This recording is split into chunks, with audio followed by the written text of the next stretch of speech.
This club's about winning trophies. I'm inexperienced in a lot of those things. 3-0. Can you believe it?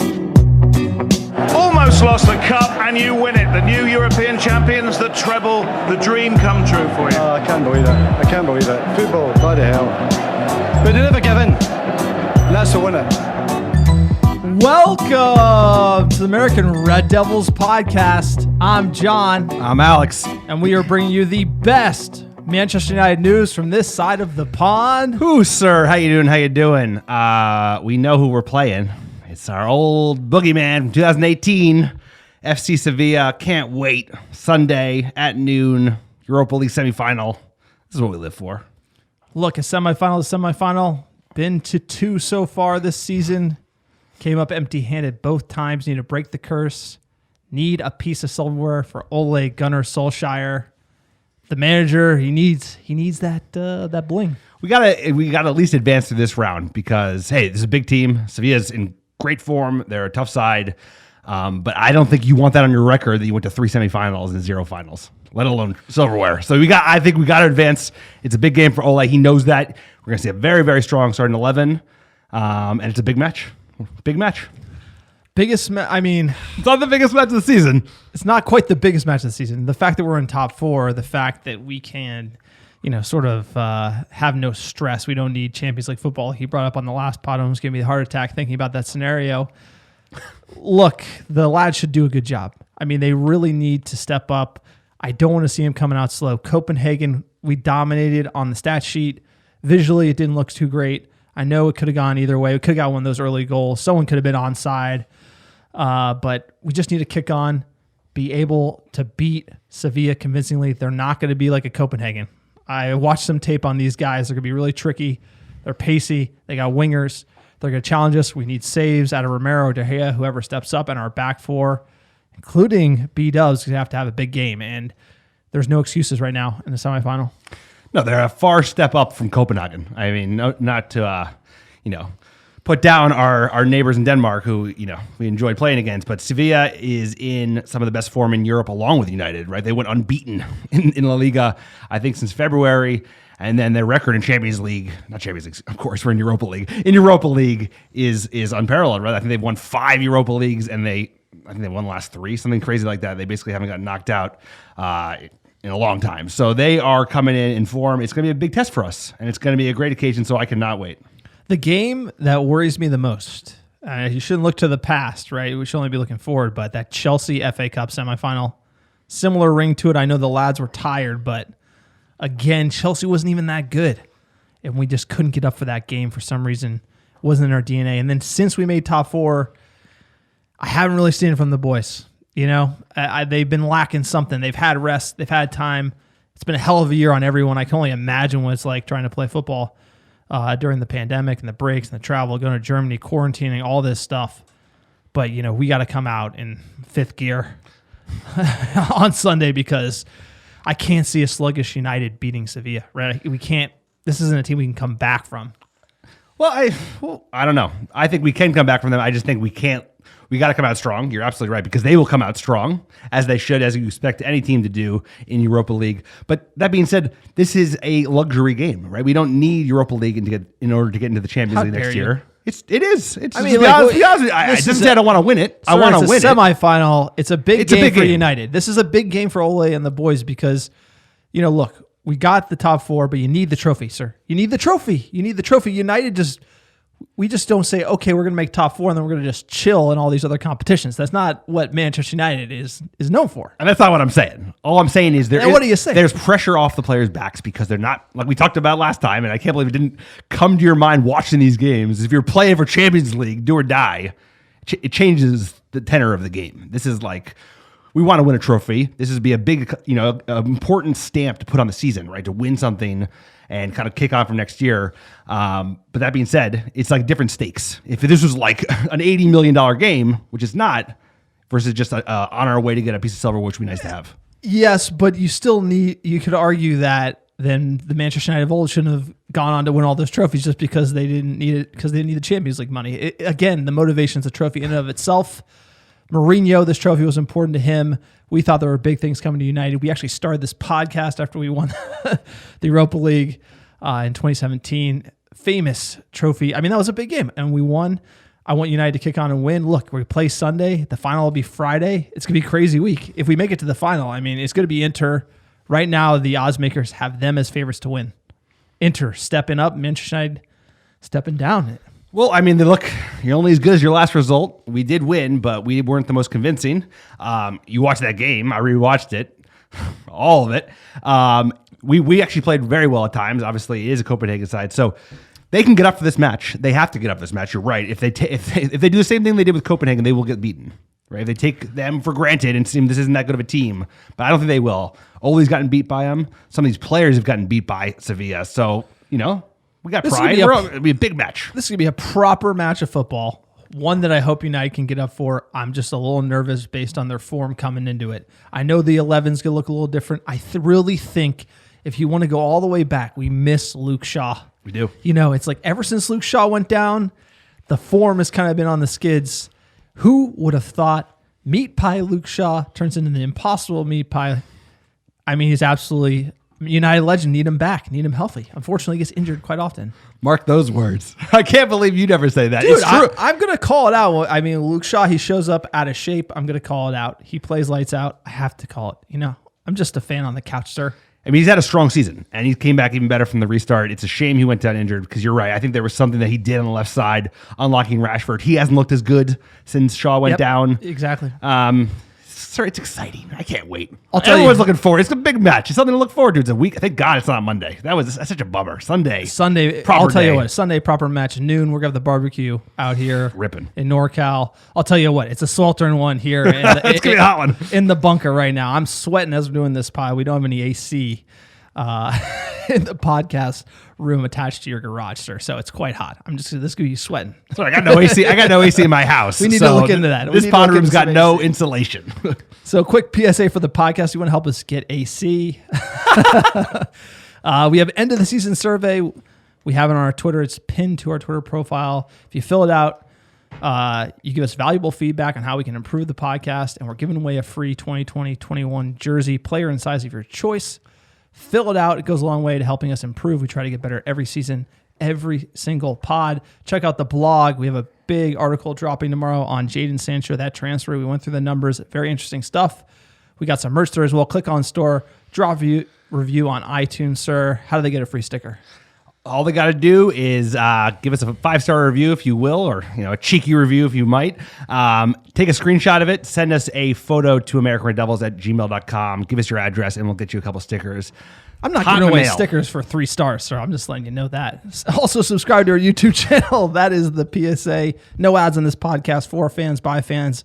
Lots of banter. Absolutely love it, sir. We already got into it. It's the next match. Sevilla FC versus Manchester United at the Rhine Energy Stadium in Cologne, Germany. We played there against FCK. I'm not going to say that it's good luck in any way. Sunday, August 16th, noon Pacific.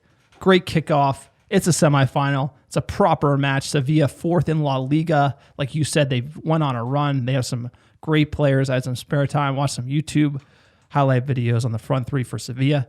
I'll tell you what, Maguire, Lindelof, AWB, and B-Dubs, they got their work cut out for them. They got their work cut out for them, but, Nemanja Matic has got his work cut out for him. He is the linchpin that locks together this team. He went missing, and he didn't go missing. He wasn't there for the first 70 minutes against Copenhagen. He ain't going anywhere. He's going to be starting 11, no doubt, because he is the player that we're going to need in order to, grab a hold of this game like we need to. We have a better side, but they are a very solid squad, and they're playing very well at the moment, so it's going to be a big test for us. And it's going to be a good test because you play La Liga, they got the high level of shithousery. The shithousery is going to be through the roof. It's going to be so much of that, which is great to see. That's a little bit of that. That's Europe. You play in England, you go to Europe, there's a lot of shithousery. You play the Italians, shithousery. You play the Spaniards, shithousery. So it's always like that. Maybe not in Kazakhstan. Made it tough as nails out in Kazakhstan. I got no time for that. Did you watch the Wolves Sevilla game? Did you get a beat on Sevilla? I did not get a chance. It's been a busy week. Tell us what we got to know. I was surprised. I wanted to play Wolves. I thought Wolves would be able to do the business. I mean, we know Wolves very well. They're a good side. Sevilla, they exposed them out the back. I think for us, the question is going to be one of those things that we saw with FCK. We had a lot of the ball. They were pressing us counterattack. Sevilla, I think, is not going to be as sloppy as far as executing the counter as FC Copenhagen was. So, I think our defenders have their work cut out for them. Famously, sir, we lost to Sevilla big time. We've only played them twice during the 2018 Champions League round of 16. This was a tough one. Manchester United with Mourinho. We qualified, like we talked, with the Europa League. Then we went on to play them. I believe we came home, but Mourinho got his tactics wrong in the last 16 tie and ended badly after a goalless draw in Spain. United tried to nullify the influence of Sevilla's key playmaker, Ever Banega. We'll talk about him in a second. In the second leg, he left Paul Pogba and Anthony Martial on the bench, if you can remember, benching Paul P on a European night at Old Trafford. Oh, it should be a crime, sir. Should be a crime in Manchester. I think he lost his job for doing that. Good reason. So he is not going to be on the bench. So we lost 1-0. It was a late goal. I mean, a devastating loss for Manchester United out of the round of 16 against Sevilla. I mean, all the money that Mourinho was able to spend. And then famously had the meltdown presser. We'll play a little bit of this one. This is when the trolling of Mourinho, it was kind of funny, and this kind of went like super dark. And I was like, I'm good. And that's football. That's not the end of the world. I sit in this chair twice in the Champions League, and I knock out Man United at home at Old Trafford. I sit in this chair with Porto, Man United out. I sit in this chair with Real Madrid, Man United out. So I don't think is something new for the club. And of course, being Manchester United manager and losing a Champions League tie at home is a delusion, obviously. Dude, I mean, Mourinho, those words as a fan, seeing my manager utter those, that hurt. You know what I got to say about that? I wouldn't even let him on the bus after the match. I get a taxi back to Manchester. Dude, it's come a long way. It's come a long way since then. That was a long, dark summer. Remember that? That was like the beginning of the no Maguire, no soup for you kind of thing, and he just kept whinging all summer. Yeah, no, but that led into this Champions League elimination early against Sevilla. Really, I mean, they were up and coming at that time, but Manchester United should surely at home be able to win, and we couldn't. And Mourinho to say that Man United are not a big club in Europe, like insult the fabric of Manchester United, I was just like, he's got to go. I thought the top comment on the video was pretty hysterical. Quote, he's taking credit for knocking United out for a third time, which basically is true. He's like, I beat him as Porto. I was the other manager. I beat them with Real Madrid. And then Real Madrid was the red card on Nani. And I actually thought that was unfair. We actually were outplaying Real Madrid. So that win was kind of one of those cheeky ones. But then he said, I sat in the chair as I lost as Manchester United manager. Either way, Mourinho, those days are behind us. Enjoy, Spurs. I mean, it's amazing how far we've come because honestly, watching that now, it's the first time I've seen it since. Dude, you should have sacked him right after this. You say that, you do that. Yeah, it's like you don't want that at your club. I mean, he's just like I think we got used to it over time, just because of negativity. You know, kind of like talking on the club over himself, right? That ego battle always with Mourinho. That's his problem, right? His ego is so freaking massive that it just gets in the way of him just being a functioning adult. So. Good riddance, sir. Good riddance. He's like a stinking fish at this point, man. His Spurs, like they're good luck with that. Where's the transfer kitty? Who are you selling Harry Kane for $200 million to? You know what? I'll say I like our Ole Mr. Nice Guy. Exactly. No drama, nothing like that. Not insulting United's European record. By the way, 3. It's not bad. It's not great. Need to probably add another 3, maybe another 4 Champions Leagues to that to really be considered a titan of Europe. That's the one thing that the team who shall not be named on this podcast has over us, I will say. Yeah, that's the one thing they have. But I think you win 3. You're a titan of football. I mean, we don't have 12, but we're up there. Like United holds their own. Greatest of English football. We've won it all. We should be winning it 3 in a row. Sir, you listen to the last pod? They got to invest in the team. Oh, you would. They got to invest in the team. Look, Sevilla's record in in the Europa League is common knowledge. I actually don't know it, sir. On every occasion that they've gotten this far as the quarterfinals, they've won the competition. So Sevilla, they know a thing or two about winning Europa League. Thank God we are not in it that often. United and Sevilla are arguably 2 of the most informed teams in Europe, like you mentioned. Sevilla went unbeaten La Liga since the 9th of February, and United did not lose in the league since the end of January. So they're coming in hot. They have some good players as well. A little history about Sevilla. Sevilla Football Club, commonly referred to as Sevilla, is a Spanish professional club based in Seville, the capital of the largest city of the autonomous community of Andalusia, Spain, southern Spain. Sir, if you've ever been there, Great town. they like chilling in southern Spain. They like their olives. They like to relax. Sevilla. It's hot, dude. It's very hot. Good people, good town. I'm sure if it was an away match, it would get real rowdy. But Cologne will have to do. Sevilla is Spain's oldest sporting club, solely devoted to football. Interesting stat there. They go way back, way back. The club was formed on the 25th of January 1890 with the Scottish-born Edward Farquharson Johnston as their first president. Sir, that one, you're just trolling me on that middle name there. Gotcha. You didn't need to include that. 1890, little history from the UK here. Sevilla, they're that old. Basically, the first deep-level London Underground tube railway was basically opened in 1890. You got it. In South London Station. So 1890 was a long time ago. Historic club. They are the kings of Europa League. Won it 5 times, ridiculous count. So it's going to be a great match. I can't wait. Sevilla they compete in the Seville derby against their cross-city rivals Real Betis. Little La Liga stats for you. Betis. Sorry, I'm working on the pronunciations every day. It's both sides. You have some Spanish blood in you. So are you a Sevilla fan? You do watch La Liga? Do you like La Liga? I'm a Manchester United fan, mate. No, I'm just saying, you can support different clubs in different leagues, right? No, I mean, tonight, they're our rival. We're playing them. They knocked us out. We got some bad blood. So people from Sevilla, I got no bad blood. We're a class club. Just like, that's why Mourinho didn't make sense, because it doesn't feel like Manchester United. It just like feels antithetic to who we are as fans, dude. This is a high-class club. Sevilla, I got nothing wrong with Sevilla. I'm just saying, making a point. It's that, looking forward to the match. The team is good, dude, but they got heavy level of shithousery. It's going to be a close one. It's going to be tough, man, because they're going to be bringing a whole kind of yellows are going to come into contention. They're going to be rolling. That's the one thing about European football that I like. I did want, the shithousery. There's all these extra elements, right? As a manager, when we used to be in a lot of European football back in the day with Sir Alex, the way you would need to manage a game, the way that you would need to think about how to play sides tactically. Sir Alex is an absolute genius, and the way he was able to manage it, because it's totally different. To win in Europe is completely different than to win a rainy day Stoke away, right? It's another dimension. 4D chess, Ed Woodward, masterclass. Players to watch out for on Sevilla: Ever Banega, scrappy Argentinian who plays in the middle of the park. You got to watch out for him. He was basically elemental, helped Sevilla go through last time we played them.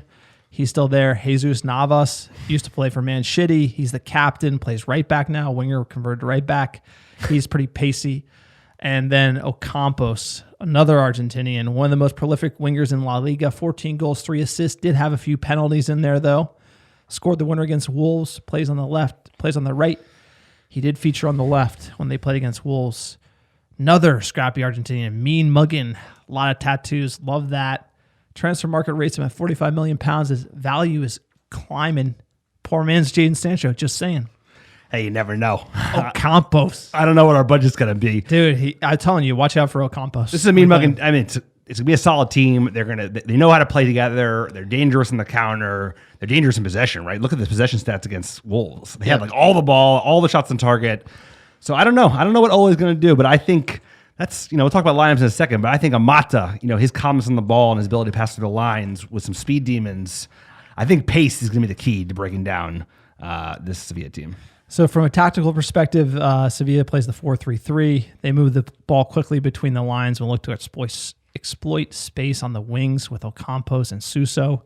Suso's 26-year-old Spaniard. Brandon Williams and AWB will need to be sharp. They're going to look to stretch United's back four. United can't afford to come out sluggish. They need to outclass Sevilla in the middle of the park with Paul P. and Bruno Fernandes. That's going to be the battle. Banega will be in there scrapping it up. Look, the front three for Sevilla, I think that's the difference. They're going to come out with that attack. They're going to spread us wide. Ocampos, El Nasri, and Suso. I watched video on these three. They're pretty tricky. I mean, El Nasri, he's 6 foot. He's good at headers. He's going to give Lindelof Maguire trouble. They have a lot of different threats. That's the only thing that concerns me right now at the moment is just how is our back four going to stack up? Obviously, I think we're going to come out. We're going to want to own the ball. I think Sevilla's going to look to press, make us make mistakes like we saw against FC Copenhagen. I hope to Christ Fred isn't starting for that reason. But again, the Muppetry out the back against a team like this, you get in the semifinals, the finals, you can't afford to make mistakes like that. So I think for United, it's going to be critical. We got to move the ball fast. We got to get in behind. Got to dominate. We know how this team plays well when it plays well. It plays quick, possession-based football, right? We just go direct attack of the teams, and I think that's going to be critical in this. The midfield is going to be where the game is won or lost. Matic and Pogba shutting down their midfield, holding the possession, and getting it out to all our attacking threats. That's going to be key, and I think they just shore up so much of the defense as well. So watch that battle. There's no doubt Fred ain't starting. It's Matic. He's the man. Who else? He's good in Europe. He's seasoned. He's been there. And that's where experience counts. You need that in these big games. Physioroom.com. Tuanzebe out. Shaw out. Jones out. Sir, given those are the injuries, we don't have too many of them. What is your lineup? What does it look like for Sevilla? Here's what I got. Romero, he's my man. He's in net. I got a back line of AWB, Lindelof, Maguire, and B-Dubs. Midfield of Matic, Pogba, Bruno, and a front three of Mata, Martial, and Greenwood. So I have Bruno dropping a little deeper, doing some defensive work, and I want Mata stuck in the middle, playing behind those two strikers. Bring on Rashford a little later. That speed. Mata? Spanish against the Spanish. Mata? Spain on Spain crime, man. Mata? You got it. All right, sir. I think you've been drinking too many of those dark ales for the pod. I'm going to say Dave saves. Ole's going to make the switch at semifinal. Wan-Bissaka, Lindelof, Maguire, Brandon Williams, Matic, Pogba, Bruno, Rashford, Martial, Greenwood. This guy's starting Rashford, ladies and gentlemen. Way too many dark ales, sir. Saving him. I'm saving him. He's open another one. Get another. So we need to get. I think we need to get a mini fridge in the bunker. That's the next purchase. All right, booking the bookies. Looking at what the odds maker have: United to win plus 145, the draw plus 220, Sevilla plus 200. Again, United slight favorites, but the way they see it, I mean, this is if you believe in United, if you think we're going to do the business, plus 145, making 50%. You put down $100, you win 45. It's a pretty attractive bet, but you know what? It's going to be squeaky bum time. We have twitched our ass on the bench. You might have a few of You those. understand what I mean? It's going to be nervy stuff. I kind of like the draw. I could totally see this game going extra time. This is going to be a street fight. This is going to be a slug match. It's actually, I think we get an advantage because it's not in front of fans because, those Spanish teams like to play it up in front of their home fans, the Liga refs, a lot of rolling. Mason Greenwood is due to score, sir. If I could, I'd put down this bet. First time goal scorer, Bruno Fernandes plus 550, Martial plus 600, Mason Greenwood plus 650, Rashford plus 650, Igalo plus 650, Mata, your boy, plus 1,200. I like that bet. Fred isn't on the list. Bruno is the penalty taker, so I guess that's why he's rated United to get so many penalties. The bookies are finally making that math. And obviously, checking out the outright odds, who's going to win the tournament right now. Inter Milan plus 163, United plus 170, Sevilla plus 300, Shakhtar plus 900. That'd be great if Shakhtar did us a favor. Pip Milan, we beat Sevilla. Then you get to Fred's old club. You never know. I think Shakhtar are one of those sleeper teams as well. Yeah, I mean, look, the only thing that is crazy about these odds is we were the heavy favorites to win. Now all of a sudden, Milan, boom. You can tell they're in form. And hysterically, the United players on Milan, Ashley Young, Lukaku, playing Sanchez, great. they're all playing lights out. They have that extra, they want to stick it to United. I don't like that storyline going into the final if it's us two. Antonio Conte, we got a history with him too, the manager of Inter Milan. Again, two big European clubs falling from grace, ending up in that final. That's a must-see TV. I can't wait. CBS All Access, mate. What the BR Live. What the fuck is CBS All Access? That's all I gotta say. know, but How did they get the rights to the Champions League? And they're not airing it on television? I mean, ESPN. I have no... What about it? Whatever happened to all the sports be on ESPN? You have CBS. What happened to that? I mean, I watched it on Unimos. Don't mind it. Don't mind it on Unimos. But that's the best way to watch it because they're not showing on CBS because people don't like to watch Champions League, no live football. There's no sports going on. So we're going to check in on the Champions League, who's basically favorites to win that one. Sometimes neighbours are noisy. And sometimes those noisy neighbors are ranked number 1 to win the Champions League right now. Man City through. They're plus 200. PSG, they got through barely plus 250. Bayern, 300. Barcelona, plus 750 to win the Champions League. Sir, grab all the money you have, put it on Barcelona to win. Messi, I mean, come on. Real Madrid, the boogeyman's out. Messi, he's an alien. Comes from outer space. He's going to do it. I mean, they timed it so well. It's like the fact that we got a game every noon for the next couple of days. It's unbelievable. It's like top tier football, and CBS is making you log into an app that like barely ever works. It's unbelievable stuff. But I will be watching Unimos. Cannot wait.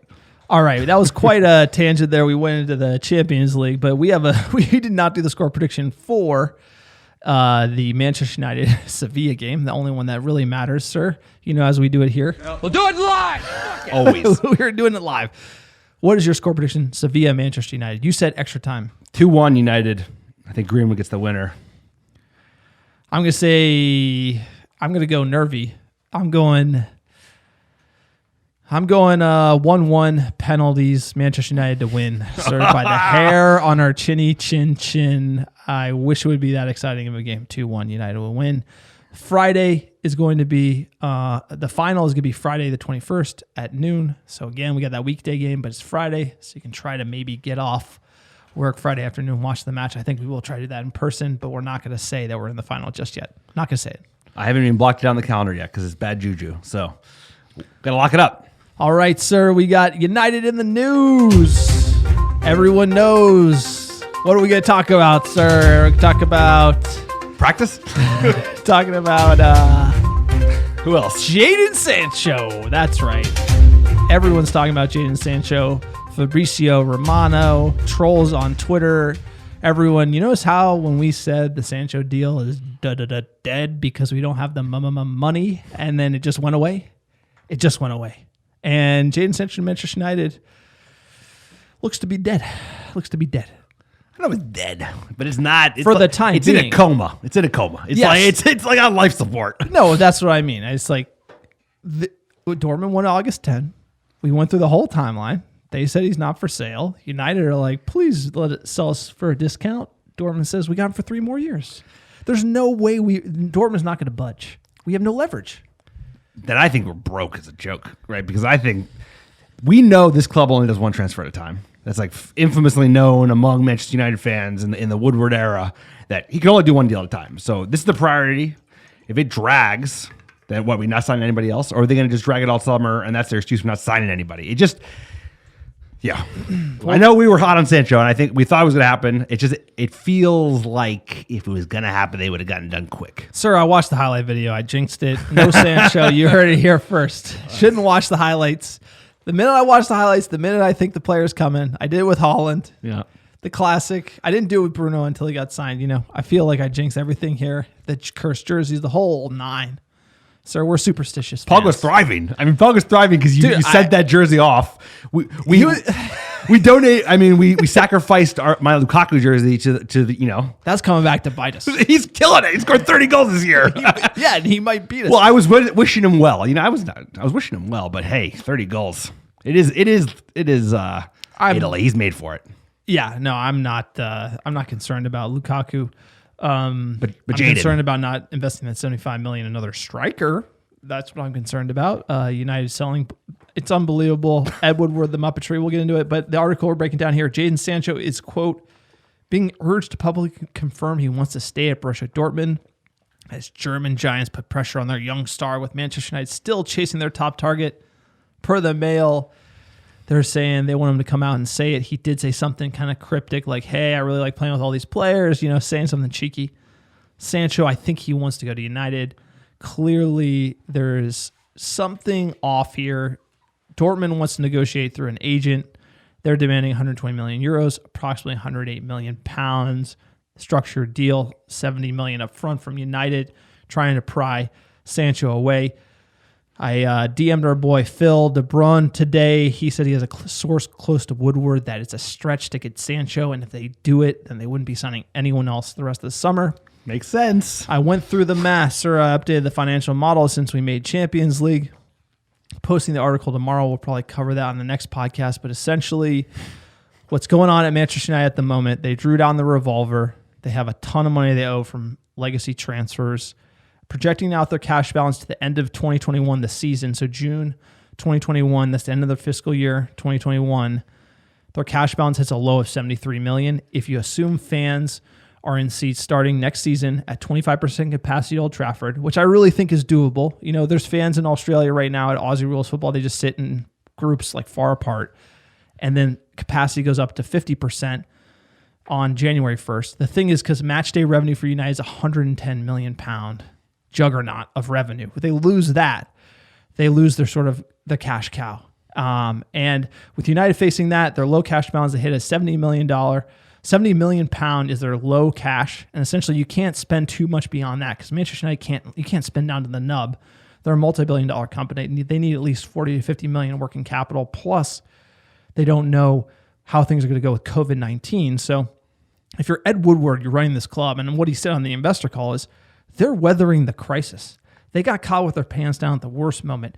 They had a low cash balance, the Harry Maguire transfer. They deferred a lot of transfer fees. They had to draw down $140 million of their $150 million revolver. Dude, they're tapped out on the debt side. They can't get more cash.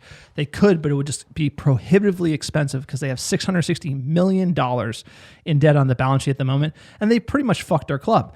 The amazing part is Ole Gunnar Solskjaer qualified for top four and bailed them out. So how does this all relate to Jadon Sancho? Well, first of all, get your Glazers out scarves at americanreddevils.com because fuck the Glazers. They got to go. They got to invest in this team. The stadium's breaking down. It's an absolute mess. But with Jadon Sancho, is what can they realistically afford? And so if their low cash balance with fans next season is $70 million and you eliminate fans until the start of 2021, it goes to 50. So they don't have a lot of money to spend. You got to leave a certain amount of money on the balance sheet. They could sell players. They could raise money that way. Then you can get to 60, 70 in cash they could depart with this year. And then when football comes back, they could pay the installments for Jadon Sancho. They can do the Sancho deal, but it's such a stretch for them at the moment. Eddie's bluffing 100%. There's no way they're going to get Jadon Sancho at Manchester United. We're going to have a shit transfer window. It's all because of the balance sheet is absolute shit. Our owners have taken $1 billion out of the club the last 15 years. They left us with fucking nothing. It's a shambles, sir. So you're trying to tell me there ain't going to be no Ed Woodward 350 this summer? We ain't spending up to $350 million? So the Ed Woodward 350, that came from me when I didn't look at the financial statements. Now I look at the financial statements. Think about it. COVID-19, $110 million pounds of revenue is basically off the reservation. They don't know when it's coming back. They have limited cash as it stands. And are they going to go break the transfer record? They can't. They can't. It's from a business perspective, you don't spend into an uncertain, if you look at the next year of Manchester United, when are fans going to be back? When fans come back and they're just kicking off cash, they can afford to spend. They can't in this environment. They don't know when fans are going to be back. They don't know when they're going to get that $110 million nugget back. And they can't afford to go be breaking transfer records. They could do it in a cheeky structured deal if they sell players, or they name the stadium Maui Gym, or they fire a ton of people. They have levers they can pull. But are the Glazers in the boardroom saying, we have to get Sancho? Let's do everything we can to get Sancho? I don't think so. They're looking at the amount of money. They're trying to weather the storm. They're going to try to get their dividend, and they're going to call it a day. They don't give a fuck what the fans think. End of, mate. I mean, I hate to say it. It's just like we've beat this drum before, and we'll beat it again. I hope we're not beating it until October when they close that transfer window. But we're in this position. This is a market where you could be opportunistic. I said last time, I think a £108 million deal for a 20-year-old of his skill level, paid over 3 years, is an insanely good deal. Insanely good deal. You're right. You get Sancho, you get Grealish, you sign Gabriel, you spend $180 million, you sell 50, you spend like 130 net, 120 net, you do some cheeky deals, you get rid of players you don't need, you make moves. And United only need $120 million to get all that business done. They don't have it. That's the crime. They don't have it, despite all of us buying the jerseys, despite us supporting the club, despite the billion fans around the world, hundreds of millions of fans around the world. They're just cashing out. This club's got nothing left, sir. Old Trafford is the best metaphor. It's like it's the roof's leaking. You understand that? It's like the roof's leaking at Old Trafford. The richest club in the world has been hoarded out to the point where there's nothing left. There's nothing left. Someone needs to buy this thing. Bezos' ex-wife. She's got a few bill. She's got plenty of bill. She's got plenty. I don't know. She's who we need. I don't know if she's a Mank. I don't know if she's a United She's fan. who we need. I'll tell you. That's like who we need. We need a Bezos wife, someone like that. Whoever's got like 40 billion just lying around with a good human rights record. Thing is, I could make the financial argument to buy this company for $5 billion, and like you could actually turn it to a $15 billion company in 5-10 years. It's just like this is such a valuable asset. You cannot build like the fact that we've fallen down. Okay, let's just talk about corporate. Like the fact that the most valuable sports franchises, United, this club, this team, the fans around the world, it's gone down the shitter ever since Fergie's left because of the people running the club. Well, it has it. Well, the way, yes, if you look at the intangible assets, it has fallen down a step or two, but if you look at just the revenue they generate every year, 600 something million pounds of revenue, boom, chunk, every single year, 100 million in cash flow. This thing is a great business. Of course. But the problem is you need a director of football. If you look at what Dortmund's doing, they're buying young players. They're selling them for more. Then they're investing in the squad. Sell Sancho for 108. Buy Memphis Depay for 60. Make 60. Put that in the bank. You're winning. That's called winning. This game you need to win. Ed Woodward is just literally if you look at the stock price of Manchester United 2-year chart, it's just going into the ground. Ed Woodward is like every transfer deal he does, just going into the ground, just like buy high, sell low. It's not sustainable, sir. You need a Ronaldo. So you buy Ronaldo for 20, sell him for 120, then you go buy the next Paul Pogba for 60. You do deals. You can't always lose. Ed Woodward loses in the transfer market, and that's why we're fucking running out of money. This thing doesn't just need to be a negative earning business. You could get someone smart, like Zorc at Dortmund, do some deals, make some money, and you can win. Look at they can sell Sancho and win the Champions League next year. They're mad. It's crazy, and it's not because they won't. It's just they won't pony up. You know, the company.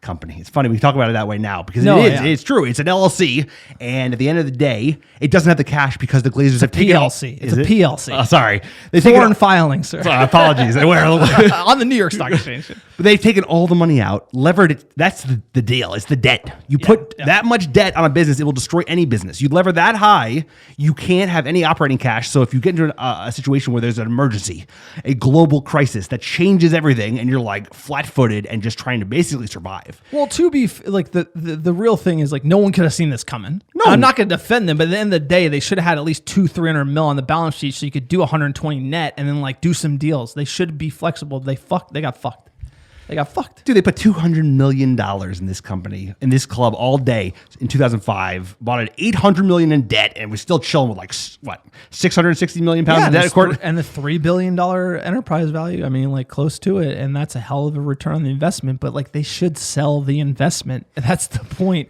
Look, this season's going to be a big one for us. Green and gold, americanreddevils.com. Click on store. We got the clown nose Avram Glazer shirt. We got the scarves. This next season, even we got to back our manager. We need to back the squad. We need to protest the ownership. This is serious. They don't give.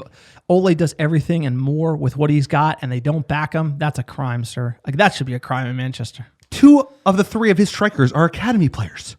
Where would we be without Marcus? That's great, though. That's I agree. It is great. But the fact that there's like those are 2 players that he didn't have to buy, right? Like it would be like Dan James and Igalo starting every game versus Rashford and Mason Greenwood. So he's been bailed out also by just like the academy, which I don't think he's responsible for. So all I'm saying is spend the money.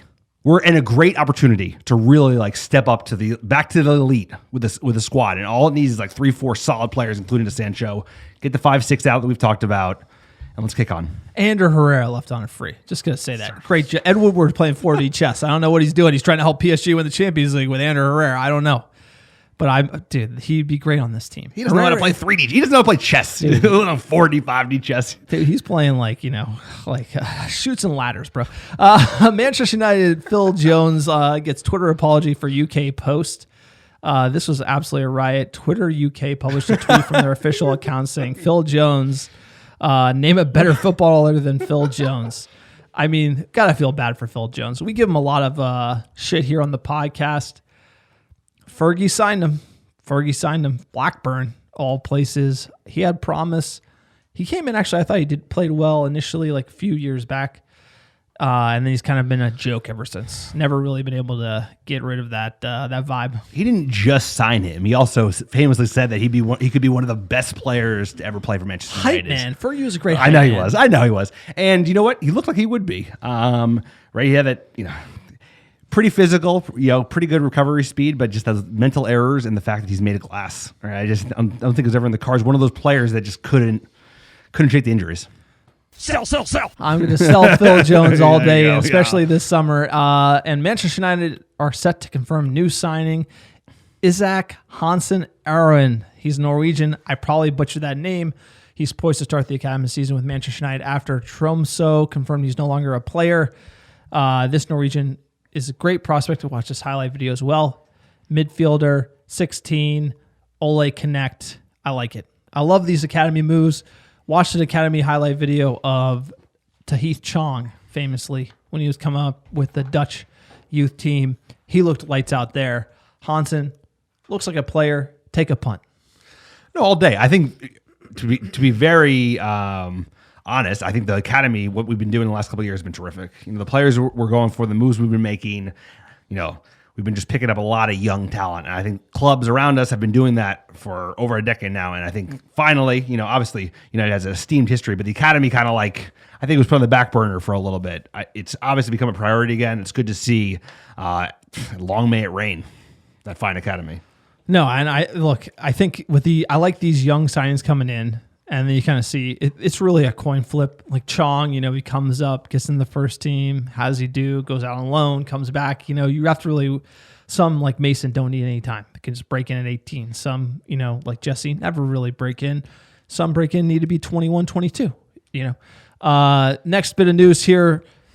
United, who's on the chopping block? Top 10 Manchester United stars set to quit in summer transfer window with Smalling and Jones. All odds on to leave. This is per the Sun, sir. Looking at the bookies, Smalling, Jones, Lingard, Delot. Those are the top 4 ready to go out the door. Then they have odds on Bailly, Andres Pereira, Juan Mata, Fred, Lindelof, and Luke Shaw. I do think Chris Smalling, Phil Jones, Jesse Lingard, Delot, those 4 probably yes. Pereira, I heard rumblings today that he might be on the block. I think he's got to get rid of Fred. I think he's got to get rid of Mata or Pereira. I mean, we got to sell some players. We got to get some new blood in. You just can't have the likes of Pereira, Delot, Lingard hanging around the hoop too long. I mean, they're different. Lingard's like 28. Delot's, 21, 22. I like Delot, but I'm just saying, we have too many of these hang-arounds. I agree. We got too many Smallins and Joneses and Rohos. Consolidate the bench. I'd rather have a better bench. I'd rather give the academy players that are breaking through a chance. Some of these, obviously, we've talked about have to move. Delot, that's a tough one, but there's this kid Laird who's on his way up. It's supposed to be very good. Fasu Mensah is probably a more dependable option just because of the injury record, and he's solid defensively. So I think Fred's the player. You're not going to get any money for him, though. We paid $55 million for him. You get we paid more for him than Bruno, dude. You can get 30 for Fred. I know a guy. He can get you 30 yeah, too. Everton. He'll get you 30 for Fred. Yeah, Fred. EPL team would look for him. I think that's where he needs to be. Honestly, there's maybe some Fred fans out there. I don't hate the guy. He stepped up in certain situations, but it's. At a certain point, how many times would Fergie play you if you couldn't trust you in the starting 11? It's he wouldn't be, Fergie I don't think would be as kind to Fred as Ole has been.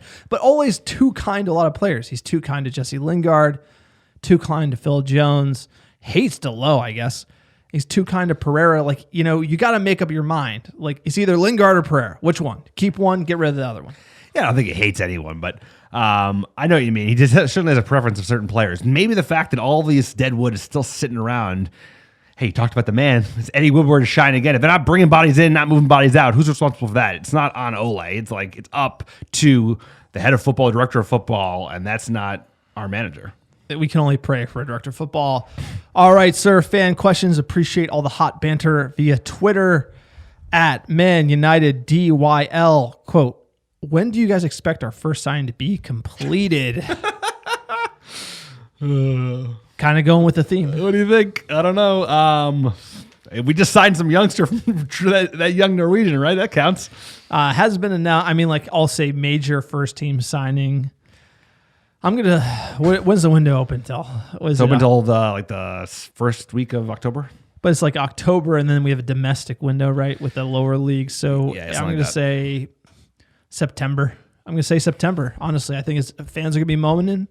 Get that green and gold. Get ready to tell the Glazers you want them out of this club because I'm just setting my expectations low. Set your expectations low. Yeah. And then you could be surprised because you watch the Sancho highlight video. Don't do that. Don't do that. Don't do that. You're gonna, Don't watch any Sancho highlights Yeah. because you know what? If he joins United, there'll be plenty of highlights to come. It's really a shame. This summer, we could be making moves in a major way. We got to spend cash. All right. At Heath Mauger on Twitter, rate this window. I like this one. Pogba signs an extension. We sign a young center back and a more experienced center midfield. No Sancho or Dembele. Pogba extension, young center back, more experienced central midfielder. More expensive. Experienced central midfielder. Like a C. I mean, if I'm not grading on a curve, which is I know that Manchester United are broke, then that'd be an A for me. I see like B. That's like a B. 2 players in, 2 new players. Like that's not bad for where we're at. I mean, we should be like ripping it up and doing things in the transfer window only other clubs can dream of. Eddie, where's that quote? Sir, I round up to a C. I gave a very generous curve on that. I would give a C minus D maybe, arguably. If you think about it, I know I said D last time we talked about, I think it was just Pogba, maybe another player. But no, I said Pogba and a center back, that's a D. So this one is Pogba, center back, and a CM, that's a C. I mean, that's a B. You got a C. No, it's a C. It's a C. We're the biggest team in England. We're one of the biggest teams in the world. But this is like I know how little cash we have, but we should have cash. That's not an excuse. The fact that I understand, but we don't. I know. But we don't. So it's still a C. But we don't. It's still a C. Sir, we reached in those pockets. We get some lint. That's all I get. That's like because the Glazers are, they're enjoying a nice big old meal in Tampa, Florida, picking their teeth. They got a tax break. They should be They're flush. fat. They should be rich, flush. They're loving it. They're absolutely loving it. They ain't putting $1 in this club, sir. Their whole equity structure is so they can sell the stock. Just cash in, get that dividend, and they ain't going nowhere the way they've set it up. I'll write an article about that as well. At you, Bosun. On Twitter, excited to listen to the pod, excited for the game, giving up on Sancho. That's the attitude. It's about Sevilla. This transfer bullshit, it seems every summer just gets worse and worse with United. I'm not going to lie. But I also look at Chelsea, you look at City, and it's like those clubs, look at the Russian crook. You got, do you really care? They're absolute chumps. We don't want to be those clubs. We don't want to be doing nothing with no laundered money or human rights abuses, etc. But whatever. It is what it is. But at the end of the day, it's unbelievable, and it's condemnation on who owns our club. It is where it is, but they should be doing better. We should be doing better than a midfielder and a center back when Sancho is hot and heavy and ready to join United. All right, next tweet here at Knowles fan 7302. Why is Woodward an idiot? Why is he an idiot? Yep. Go through the. You brought Herrera on the free. That's a great example. I mean, we could just go through the list. You talk about the Alexis Sanchez deal. We talk about I got a great one. Wilfred Zaha bought him the last transfer that Alex Ferguson ever made at United. Now, whatever comes in, Moyes is the manager. That would suck for anybody. But people say his attitude's bad. But at the end of the day, he sold him back to Palace for peanuts with no buyback clause. And, he's had an up and down career. He's had some good seasons, some not so good seasons, got some injuries. He was always going to be a player. But he's a good option. He's a good option to have. He's a good option on the right wing. We still don't have a right winger. It's like you could have bought him back. You should have it so you could buy back for $20 million. I heard he was shagging Moyes' daughter, right? Wasn't that was a rumor? I mean, I don't know. Moyes got rid of it. Could have been attitude. He was young, kind of, scrappy kid. Put together Crystal Palace. Looks like a player. Last tweet here as CJ Saz. Quote, is Dembele a viable option or is he too injury prone? Also, if we get Dembele, a center midfielder and a center back, maybe a left back, is that better than if we only got Sancho and a center back? I mean, say it again. I can't even follow that. What was it? If we get Dembele, a central midfielder, a center back, and maybe a left back, is that better than if we only got Sancho and a center back? So like a cheaper right winger and more players, central mid, center back, left back versus Sancho and a center back. I mean, I'd take any of these. Unfortunately, Ed Woodward putting coal in the stocking. Just putting coal in the stocking. I have a feeling. I mean, what center back?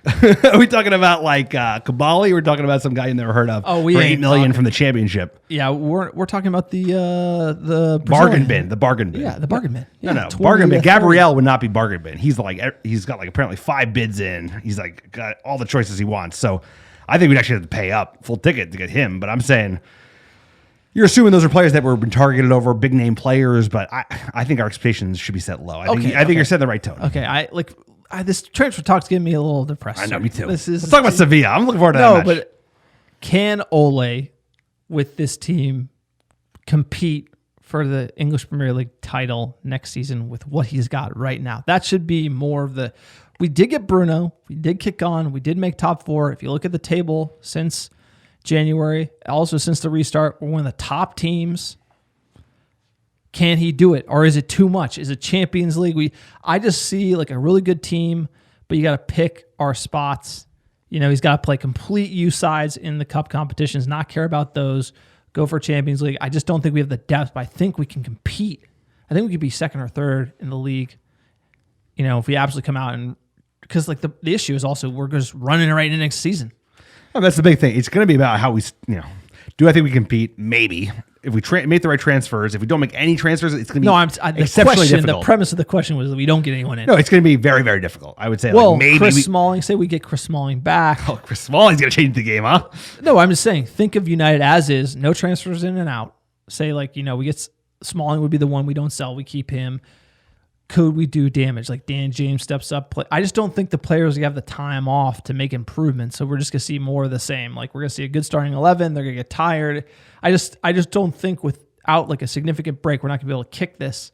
So I have concerns over next season. And are we really setting the target on top 4 once again? Because the Glazers aren't going to back Ole. We're just like, but I like this team though, so it's hard. I'm kind of torn. I'm torn a little bit. Do we really need some big signings to compete? Of course. That's a big. I mean, you always need more reinforcements, right? Because players get injured, you need to rotate. We don't have enough depth. I don't know. Well, Martial stepped up. We didn't sign a striker. Martial now he's playing lights out. So it's like if we sign another number 9, is Martial going to be playing? You can't play the same starting 11 every game. We did that. We did that to finish the Premier League season, and we hung on by our white knuckle hands. But Greenwood, you could argue, we got Mason Greenwood because we didn't bring another player, and he got playing time. So is there an argument to say, hey, this same team could go on, kick on, and be better? I'm just trying to play devil's advocate a little bit. I mean, where's the sound for you saying there's a chance? There's definitely a chance. I think it'd be critical is how we start the restart. Not the restart, the new start of the new season, because it's going to, like you said, there's no break. We are, if we're lucky, we'll go all the way up to the final of the Europa League, which would push out when we, in theory, what they told us, when we start Premier League again. So I think that is critical, like the whole transition to the next kind of season. And if we miss a step, if the players are rusty, and we kind of just go out, if we keep kicking on and we kind of finish how we started, I think you never know. You don't sound optimistic. I'm not optimistic. We're not buying anybody. Well, but is it like? Is it all about buying players, or because at a certain point, like Chelsea's going to bring in all these big name signings, and while Chelsea's fans might be excited for that, I don't think that necessarily helps the team. It takes time. Players got to gel. It's just not automatic. The most signings we ever did, the most money we ever spent, we were terrible after that and ended up getting rid of a lot of players. So I just think there's an argument for a team gelling over time, getting better. No doubt. Versus the whole go get Werner, go get Havertz, and then all of a sudden it's like FIFA and your team's great. It's not how it's going to go for Super Frank, unfortunately. We don't need. I'm not saying do that. I'm just saying this team needs additions and subtractions. It doesn't need to stay still. I'm not saying we need to buy every player around the world. Sancho is the world-class player that is available that wants to join United. It's the stars aligning. Now it's just about paying up and getting the finances right in order to do it. So we should be getting them. But like you said, that costs Mason some playing time. Or Rashford or Martial. You got to rotate, dude. We have a lot of games, right? You have 38 Premier League games. Then you got Carabao Cup. You got Champions League. You got FA Cup. There's just a shit ton of games. And it's also a condensed season because we're starting later. It's just... We need players, dude. We need more players. You're not wrong. I'm just trying to get my head around the case of what's most likely going to happen. So look, it's been a real podcast. We appreciate everyone who downloads, likes, follows us on social media. You guys are the real MVPs. We don't do it for any other reasons than the love of the game, sir. That's why we try to keep this podcast authentic. We have our end of the season survey. If you haven't filled it out, please do. You can win a Manchester United 2020-2021 jersey of your choice, player and size. Just go to our Twitter. The survey is pinned there. Answer a few questions. It takes about 5 minutes. You can win a jersey, sir. Great odds based on how many people have filled it out to date. Support the podcast. Check out our online store. Write a review on iTunes. Goes a long way for us getting found. Sir, we have some top downloads last 7 days. Give us the downloads. Top to bottom, what a list. Number one, how you doing? Dublin, Ireland. Have a dark ale in Dublin. Have another. Pittsburgh, PA. Dallas, Texas. Sacramento, California. Number 5, Hatterslav, Denmark. How'd I get that? Hatterslav. I'm sorry. We got to talk to our Danish friend about that pronunciation there. Hattiesburg, Mississippi.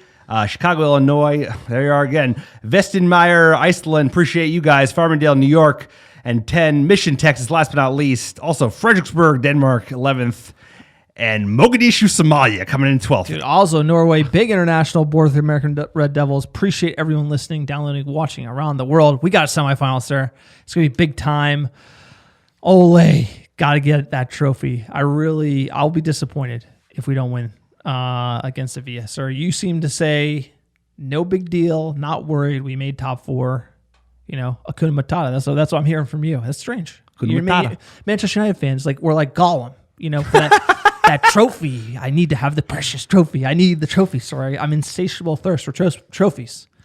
We won it all. We need to win more. Sorry, it means no worries for the rest of your days. Listen to the words of the song. No, I agree. Schmeagol is different than. No, I feel that Matata. too. But I want the trophy. Had a kid. It's like, I feel the same way. For the left brain, right brain kind of thing. If I think about it, I want the trophy. I need it. It's been 3 years. Precious. It's been 3 years since we won a trophy. Manchester United. It's been 3 years. Ole needs one. It's been 3 years since Manchester United has won a piece of silverware. What are we, Arsenal? Kind of a big match. Celebrating winning top 4. What are we, Arsenal? They won the FA Cup.